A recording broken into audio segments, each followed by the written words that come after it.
임채문 세무사입니다. 뭐 세상을 살다 보면 돈을 뭐 이렇게 빌리기도 하고 갚기도 하는데, 금전을 빌려도 뭐 그 이자를 정상적으로 주면 그 뭐 증여세 과세가 되겠습니까? 증여세 과세 안 되겠죠. 그렇지만 과세 당국에서는 그 금전을 빌린 경우에도 증여세가 과세가 되는데, 이 부분은 굉장히 이제 뭐 빌린 것이냐 증여한 것이냐 과세 당국하고 굉장히 다툼이 많은 그런 규정이 되겠습니다. 증여세 과세를 할 때는 그러면 어떻게 뭐 과세를 하는지 그런 부분에 대해서 같이 살펴보도록 하겠습니다. 금전을 이렇게 이자를 안 받고 무상 대출을 해준다, 금전을 돈을 빌려준다, 이럴 때 이것은 이제 금전 대출에 따른 이익 증여 이렇게 했는데, 일단 금전을 빌려줬다 이렇게 그 뭐 납세자가 과세 당국에 얘기를 하면, 특수관계자 사이에서는 직계존비속간이다, 그럴 때는 부부간이다, 돈을 빌렸습니다 이렇게 하면 그게 무슨 돈 빌린 겁니까? 증여받은 것이지, 이렇게 과세 당국에서는 증여로 보려고 할 것이고, 우리 그 납세자 입장에서는 뭐 증여세 신고도 안 했으니까 뭐 가산세, 무신고 가산세 20%, 그 다음에 지연납부 가산세 9.125%, 뭐 이게 엄청나잖아요. 그러니까 이제 금전 대출 거래로 가는 것이 조금 증여세가 싸지기 때문에 유리하죠. 과세 당국에서 그럼 금전 무상 대출로 봤을 때, 그럴 때 그러면 과세 요건이 어떻게 되는지 같이 보도록 하겠습니다.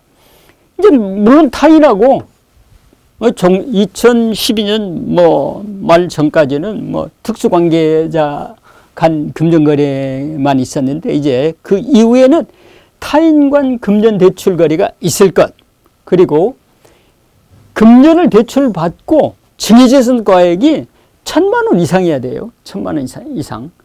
1,000만 원 이상이 되려고 그러면 일단 어떻게 대출을 받아야 되냐고 그러면 무상으로 받거나 아니면 4.6%로 뭐 대출을 받거나 아니면 법인한테 받으면서 가중 평균 이자율보다도 낮게 대출을 받았을 때 계산을 해보면 그 이자 금액이 이익이 1,000만 원 이상이 될 수가 있습니다.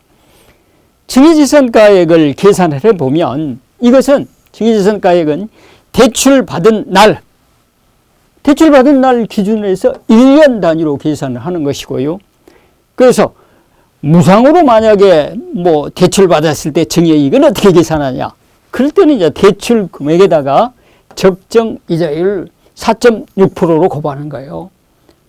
그러니까 이게 뭐 적정 이자율 4.6%로 곱할 때 그러면 얼마 이상이 돼야 1,000만 원 이상이 나오느냐? 2억 1,700만 원이면 안 나와요. 1,000만 원 이상이 안 돼요. 그런데 2억 1,800만 원이면 여기다가 뭐 4.6%로 곱하면 이게 1,000만 원 이상이 되기 때문에 2억 1,800만 원 이상이면 증여세 과세가 되는 거예요. 1,000만 원 이상이 되니까. 이 부분 유의하시면 될 것 같고요. 이것도 아까 서두에 말씀드린 대로 일단 금전 무상 대출로 봤을 때 하는 얘기예요. 그 다음에 낮은 이자율로 대출을 받았다. 그럴 때는 적정 이자율 4.6%라고 그랬죠. 4.6%나 법인에게 대출을 받으면 4.6%나 가중평균 이자율 중 뭐 두 개 중에 낮은 이자율로 봐서 그 이자율로 계상된 금액에서 실제 연간 지급한 이자율, 이걸 뺀 금액이 1,000만 원 이상이 돼야 증여세 과세한다, 이렇게 보는 거고요. 이것도 부동산 무상 사유과 마찬가지로 대출을 받은 날 증여 시기가 돼버리는 거예요. 그러니까 대출 기간이 그러면 1년 이상인 경우는 그럼 어떻게 볼 거냐? 그것은 1년 이상이다. 그러면 무조건 대출을 받은 날 증여일로 보고 1년이 경과되면 또 증여일이 또 되는 거예요. 1년 이상이 된다. 그럼 또 증여일 되고. 이게 1년 단위로 새로운 증여로 봐갖고 증여세를 과세한다. 이렇게 보시면 되고요. 물론 그리고 납세 의무는 이 금전을 대출을 받고 그 금전을 대출을 받고 이자를 뭐 적정 이자율보다도 적게 준 그 사람이 뭐 차입자가 증여세 과세 되면 납세 의무자가 되겠죠. 그리고 이제 경정 청구를 할 수가 있어요. 1년 단위로 과세를 한다고 했는데 어쩔 때 그러면 내가 내놓은 세금을 돌려주세요 하고 청구를 할 수 있냐 그러면 그 금전을 해당 금전을 뭐 상속이나 증여를 받아버렸어요. 그러면 이제 빌린 것이 끝났잖아요. 그 다음에 채권자 지위가 다른 사람에게 이전이 됐다거나 대출자가 사망했거나 그렇게 돼서 뭐 변제를 해버렸거나 그랬을 때는 본인이 낸 증여세를 돌려주세요 하고 경정 청구를 할 수가 있는데 경정 청구는 그러면 언제까지 하느냐? 경정 청구는 이런 사유가 발생된 날의 말부터 3개월 내에 경정 청구를 할 수 있다. 이렇게 보시면 되고요. 경정 청구 세액은 그럼 어떻게 계산하느냐?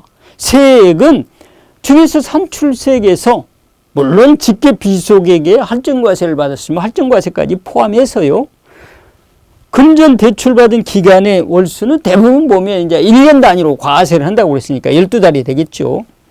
경정 청구 발생일로부터 대출받은 그러니까 경정 청구 발생일, 경정 청구 사유 발생일부터 대출 그 기간의 종료일까지 월수. 그러니까 여기가 뭐 6개월이면 12분의 6이 되겠죠. 그러니까 대출 이런 행위가 이런 사유가 발생된 날부터 그 뭐 대출받은 기간의 종료일까지 월수를 계산해 가지고 그 부분을 경정 청구를 할 수가 있다. 이렇게 보시면 되고요.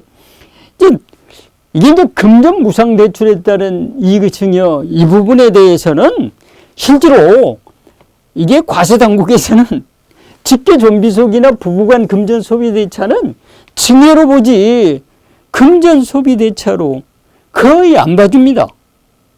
그러니까 이 부분은 금전 대차로 보게 하려고 하면 여기에 합당한 뭐 무슨 증거 서류가 있어야 되겠죠. 무슨 증거 서류가 있어야 될까요? 뭐 직계 좀비속이나 부부간에 이런 서류가 있을지 없을지는 모르겠지만 원칙적인 것을 가지고 말씀을 드려보면 일단 담보가 몰라요. 직계 좀비속간 담보 설정이 됐는지는 모르겠습니다만은 담보 제공을 했느냐 아니면 뭐 차용증이 있느냐 아니면 이자를 줬냐. 그럼 이자를 주고 이자를 받았으면 이 이자를 수령한 사람이 소득세를 납부를 했느냐. 아니 이런 걸 가지고 포괄적으로 보고 금전 대출이냐 아니냐 이걸 판단하기 때문에 직계 좀비속 간에 금전 소비 대차를 한다. 그럴 때는 반드시 담보 제공, 뭐 차용증, 이자 줬냐, 소득세 납부했냐 이 부분을 보니까 뭐 금전 무상 대출로 가든지 아니면 금전 대출로 뭐 직계 좀비속 간에 돈을 빌린 걸로 하려고 그러면 이런 것들을 갖춰 놓을 필요가 있다. 이렇게 보시면 되겠습니다.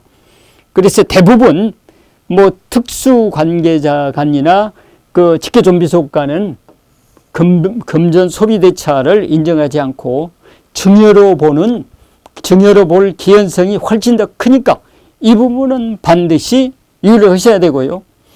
또 이제 영리법인에게 금전을 무상 대부를 했다.